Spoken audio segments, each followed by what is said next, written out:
எங்கே போகிறோம்? கொடைக்கானல் போகிறோம். ஸ்வீடன் போகிறோம். கொடைக்கானல் வந்து திருவனந்தபுரத்தில் சரி ஆரம்பிச்சுக்கிறேன். வெயிட் பண்ணுங்க. இங்கே இருக்கிறது கபில் அண்ட் இது பிரவீன். உங்களுக்கு ஆல்ரெடி தெரிஞ்சிருக்கும். ஆல்ரெடி வந்து அகோரி அவர் பேர் என்ன, கலையரசனை பற்றி நம்ம பேசியிருக்கோம். இப்போ என்னன்னு பார்த்தீங்கன்னா அந்த வீடியோக்கு கீழே இருக்கிற கமெண்ட் செக்ஷனும் சரி, அதுக்கப்புறம் வந்து 7 நாளில் இருக்கிற எல்லா வீடியோ கமெண்ட் செக்ஷன்லையும் அட்லீஸ்ட் ஒருத்தங்களாவது இருந்துக்கிட்டு மதனை அகோரியெல்லாம் விடு, நம்ம கொடைக்கானலில் வந்து ஒரு மர்ம மனிதன் வந்து சுற்றிட்டு இருக்காங்க, அவர் ஒரு வெள்ளைக்காரரு, உள்ளே வந்து காருக்குள்ளேயே தான் 30 வருஷமாக வாழ்ந்துட்டு இருக்காரு, உள்ளுக்குள்ளே துப்பாக்கிலாம் வச்சுருக்காரு, யாராவது வந்து கேட்டாங்கன்னா டேய் நான் தாண்டா கடவுள்னுலாம் சொல்லிட்டு இருக்காருன்னு சொல்லிட்டு நிறைய விஷயங்கள் வந்து நம்ம கமெண்ட் செக்ஷனில் பார்த்து நான் அதிர்ந்து போகிறேன். நிறைய பேர் நீங்களும் கேட்டுட்டு இருந்தீங்க. ஸோ நம்ம இன்னைக்கு வீடியோவில் என்ன பார்க்க போகிறோம் அப்படின்னு பார்த்தீங்கன்னா, யார் அந்த மர்ம மனிதர், அவர் பேர் என்ன, ஹோடன் யார் அந்த ஹோடன் அப்படின்னு நம்ம வந்து பார்க்க போகிறோம்.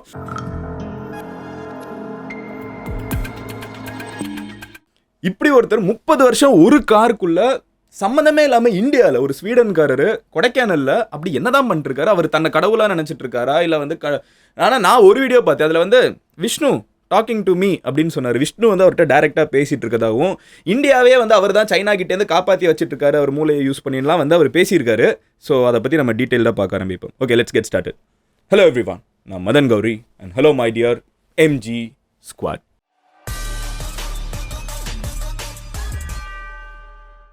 சரி, இப்போ ஆரம்பிக்கலாமா? ஆரம்பிக்கலாம். என்ன ஆரம்பிக்கலாம்? யார் அவர், எங்கேருந்து வந்தார்? சரி, யார் அவர், எங்கேருந்து வந்தார்? அவர் வந்து ஸ்வீடன் நாட்டை சேர்ந்தவர். இல்லை, முதல்ல வந்து இப்போ என்ன நடந்து இப்போ இருக்கிற சுச்சுவேஷனை நம்ம அப்சர்வ் பண்ணுவோம். எதுக்கு இவர் திடீர்னு இப்போ ஃபேமஸ் ஆகுறாரு? அவர் வந்து கொடைக்கானல்லே ஒரு 32, 20, 15 என்னது இது 22 இத்தனை வருஷம் இதெல்லாம் வந்து ஒரு கன்ஃபியூஷன்லாம் சொல்லிட்டு இருக்க வருஷங்கள். இல்லை அவரே என்ன சொல்றாருன்னு பார்த்தீங்கன்னா, தமிழ்நாட்டில் வந்து ஒரு 32 வருஷமா இருக்காரு, கொடைக்கானல்ல வந்து ஒரு கொஞ்சம் வருஷமா இருக்காரு, 22 வருஷமா இருக்காருன்னு சொல்றாங்க. ஆமா, அவரே சொல்றாரு. அவர் தான் சொல்றாரு, வேற யாரும் சொல்லல, அவர் தான் சொல்றாரு.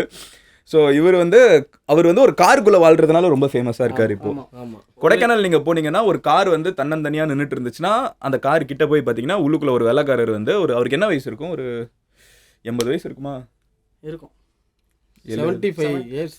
இப்போ 80க்கும் 75க்கும் எப்படி டிஃபரன்ஸ் கண்டுபிடிப்பீங்க? எனக்கு புரியல, உண்மையிலே புரியல. எனக்கு முடியெல்லாம் இன்னும் கொட்டலானே.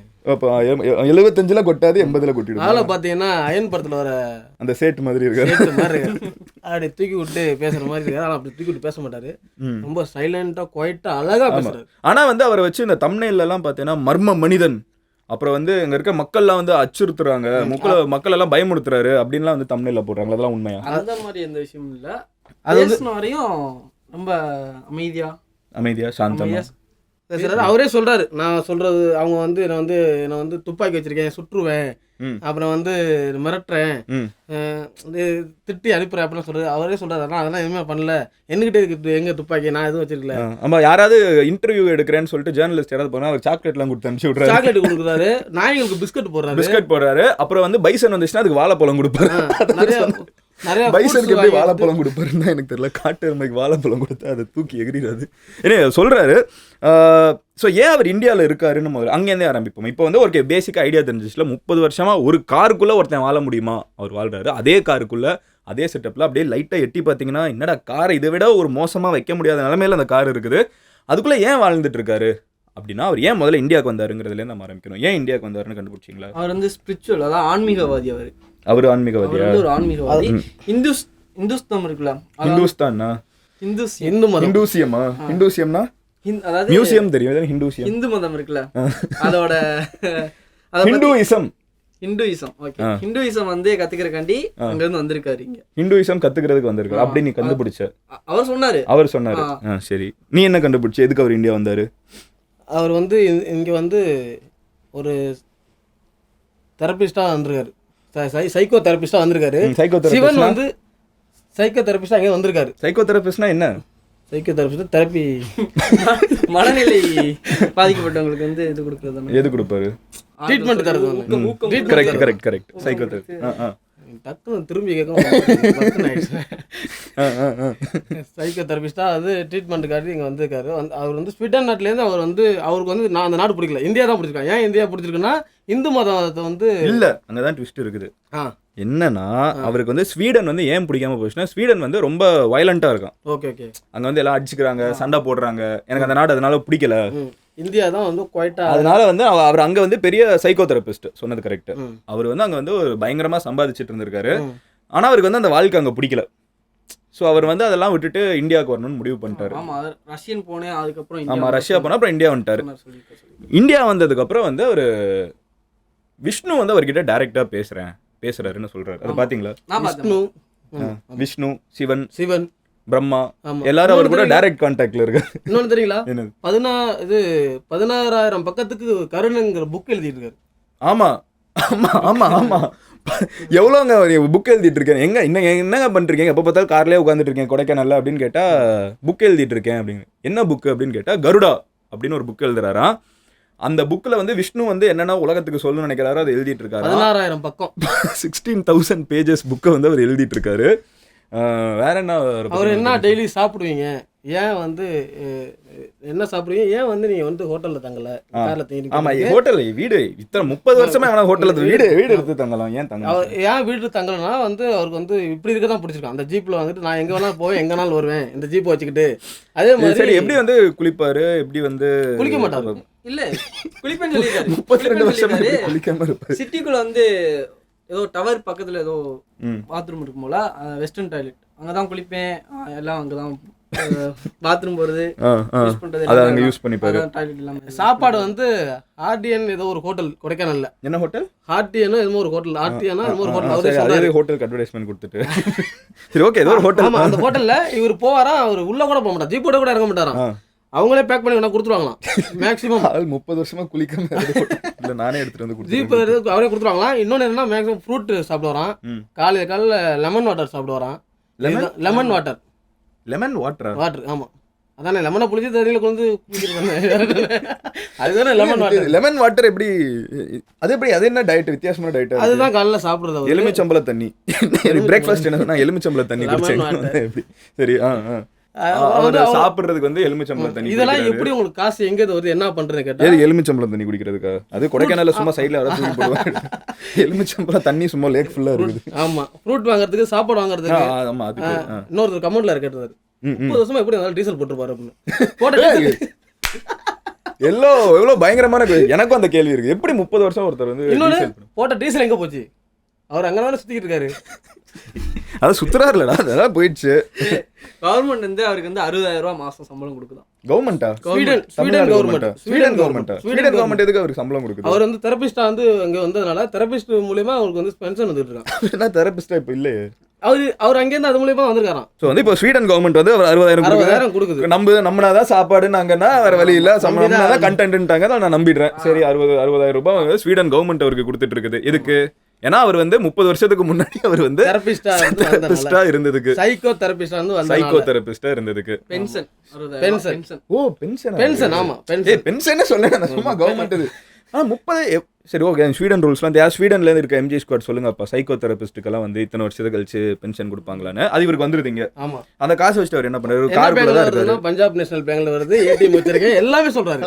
ஆமா கொடைக்கானல் பஞ்சாப் நேஷனல் பேங்க்ல இருந்து எடுக்கிறேன், ஏடிஎம்ல எடுக்கிறேன், 30,000 நான் செலவுக்கு வச்சுக்குவேன். 30,000 ரூபாய்க்கு அவருக்கு என்ன செலவு இருக்குது? 30,000 வந்து அனிமல்ஸ் சாப்பாடு போடுறது. இது இந்த ஆஸ்பெக்ட்ல வந்து கொஞ்சம் நல்ல மனுஷன். திடீர்னு வந்து ட்விஸ்ட் ஆகுறாரு. இவர் இது வரைக்கும் கேள்விப்பட்டதுக்கும் திடீர்னு இவர் பண்றது. அதே மாதிரி புவர் பீப்பிள்ஸ் ஏழைகள் அந்த மாதிரி யாரா காசு இல்லாதவங்க, ஹாஸ்பிடல் ஹெல்ப் கேக்குறவங்க, அந்த மாதிரி ஆட்களுக்கு வந்து ஆடு மாடெல்லாம் வாங்கி கொடுத்துருக்காரு. ஓ லைக் அவங்க வந்து விவசாயம் பண்ணிட்டு அந்த மாதிரிலாம் நல்ல மனுஷன் இருக்கு. அந்த மாதிரி அப்ப எப்போ எதனால வந்து அவர் துப்பாக்கிலாம் வச்சிருக்காரு, சுற்றுவரன்லாம் பயப்படுறாங்க? அது ஃபேக் நியூஸ். எதையாவது கிளப்பி விடுவானதான், கிளப்பி விட்டாதானே. அவர்கிட்ட அப்படிலாம் எதுவும் இல்ல, நான் தேடி பார்த்த வரைக்கும் அப்படிலாம் எதுவும் இல்ல. ஆனா அந்த ஜேர்னலிஸ்ட்ல யாராவது போனாங்கன்னா அவர் எப்படி பொறுமையா பேசிட்டு இருக்காரு. இப்ப நம்மளுக்கே ஆனா கடுப்பாகும்ல. நம்ம வந்து நம்ம மனசுக்குள்ள ஒவ்வொருத்தன் 1000 நினைக்கலாம். இப்ப என் மனசுக்குள்ள நான் 1000 நினைச்சிட்டு இருப்பேன். என்கிட்ட சிவன் பேசுறாரு, நான் நம்பினேன்னா என்கிட்ட சிவன் பேசுறாரு, நீனும் நம்பலாம். உங்ககிட்ட வந்து கால் மார்க்ஸ் பேசுறாருன்னு நினைச்சா உங்ககிட்ட கால் மார்க்ஸ் யார் வந்து நிறுத்த முடியும், கேட்க முடியும். ஆனா இவர் ஏன் வந்து இப்ப தேவையில்லாம மீடியால வந்து அட்டென்ஷன் ஆக்கிட்டு இருக்காங்க? யாரோ ஒரு போன டூரிஸ்ட் ஒரு ஃபேமிலி தான் இதை எடுத்து போட்டு ஃபேமஸ் ஆச்சுன்னு நினைக்கிறேன். சும்மா ஒருத்தர் இருக்காரு ஆமா, ஆமா. அப்படின்னா மர்ம மனிதர்னு ஆமா, எடுத்து ஒரு 30 வருஷமா இல்லாத கண்டென்ட் இப்போ 2024ல ஹிட் ஆயிட்டு இருக்குன்னு எனக்கு புரியல. அதுவும் 30 வருஷமா மஞ்சு மேல் பாய்ஸ்லாம் எவ்வளவு ஃபேமஸ். அப்போ அந்த ஷூட்டிங்லாம் ஆமா, பார்த்துருக்கோம். மஞ்சு மேல் பாய்ஸ் வந்ததுக்கு அப்புறம் நிறைய ஆமா அது வேற நான் ஒரு பார்த்தேன், ஒரு ரீல்ஸ்ல ஒரு பொண்ணு சொல்லுச்சு, தமிழ்நாட்டுல எல்லாம் படம்லாம் பாக்குறீங்க, அது ஏன் மஞ்சு மேல் பாய்ஸ்னு சொல்றீங்க, அது மன்யூ மேல் பாய்ஸ் அப்படின்னு சொல்லணும். இனிமே எப்படி சொல்லணும்? மன்யூ மேல் பாய்ஸ் சொல்லு. மன்யூ மேல் பாய்ஸ். அது மன்யூ மேல் பாய்ஸ் கரெக்டா, கேரளா ஸ்குவாட் எனக்கு தெரியும். ஏன்னா என்ஜேன்னு வந்துச்சுன்னா ஞா அப்படின்னு சொல்லணுமா, மன்யூ மேல் பாய்ஸ். ஓகே. ஸோ இப்போ மன்யூ மேல் பாய்ஸ் வந்ததுக்கப்புறம் வந்து ஐ திங்க் நிறைய தியேட்டர் எல்லாத்தையும் நிறைய குணா கேவ்ஸ்க்கு கிளம்பி போறவங்க வந்து போற வழியில இவரை பார்த்துட்டே இங்க பாரு இங்க குணா பாரு. படம் எடுத்தா எத்தனை வருஷம் இருக்கும்? இப்போ 25 வருஷம் இருக்குமா, 28 வருஷம்? அப்போ ஒரு குணாவை படம் ஷூட்டிங்கே பார்த்துருக்காங்க. இப்போ அது ரொம்ப முக்கியம். குணா ஷூட்டிங் பார்த்தாரா இல்லை யாருமே நம்ம போய் கேட்கலாம் ஒரு நாள் கொடைக்கானல் போனோம்னா அவரை பார்த்து, சார் நீங்கள் குணா ஷூட்டிங் பார்த்தீங்களா?